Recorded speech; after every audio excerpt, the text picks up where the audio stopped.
In Photoshop, we learned how to create and customize our own brushes. You can do the same thing in Adobe Illustrator. Now I've got my paintbrush selected, and I've also opened up my brushes palette. Whenever you create a new document in Illustrator, these are the default brushes that tend to open up, but these aren't all of the brushes.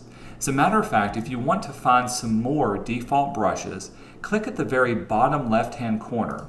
This will open up your brushes menu.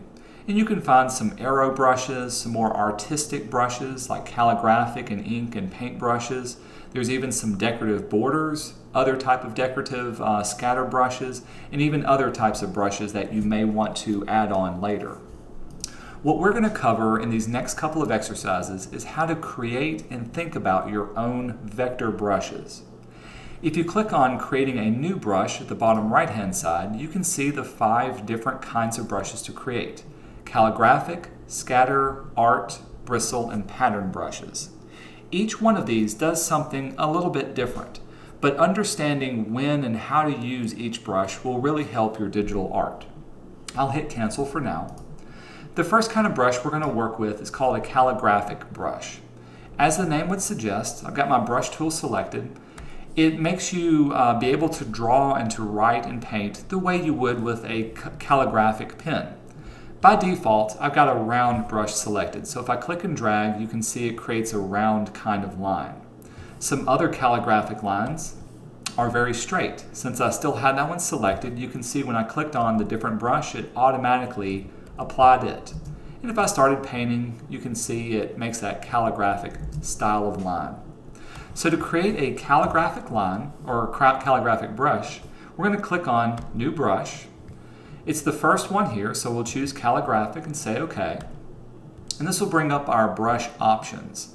The first thing you'll need to do is to give it a name. So I'm just going to call it Calligraphic Brush 1 by default. The next thing you can do is adjust the width and the direction that it's moving. Clicking on each one of these will give you the ability to make it skinnier or more round. And also clicking on the arrow can change up the angle. Now, since I'm using my Wacom bamboo, my angle doesn't have to be fixed. It can be either changed to a random, or if you've got a more advanced one, it can be based on the pressure of your Wacom or even the tilt of the pen that you're using. But for now, I'm just going to keep mine at a fixed angle. Additionally, you can change up the diameter of it, the size, the default size of it, making it larger or smaller as needed. So let's make that a little bit wider, and we'll make that very, very skinny. We'll say OK to this. And here's my new one that's created. Notice the number 42. That's the size of it that I'm working with. Now when I click and drag, you can see it's a very large calligraphic brush. If I need to change or alter a brush that I've already created, simply double click on it. It'll open it up, and let's make the diameter a little bit smaller. I do recommend turning on the preview so you can see the change that's made. That looks good. And we'll say OK. It's going to ask me, do I want to apply it to the stroke that I've created, or do I want to leave the strokes that I have? I'm going to apply it to the strokes that I've already created. We'll say apply, and now it's been applied to that, and it's changed up the profile into there. For this first exercise, I'll move our brushes out of the way. I want you to practice writing these words in a calligraphic brush. Make a variety of different calligraphic brushes. They don't all have to look the same. Some can be straight up and down. But playing around with this is a great way to learn how to write and control your pen in Illustrator. R-A-I-N. And you can play around with other decorative elements, adding things on, and seeing what those will look like as well.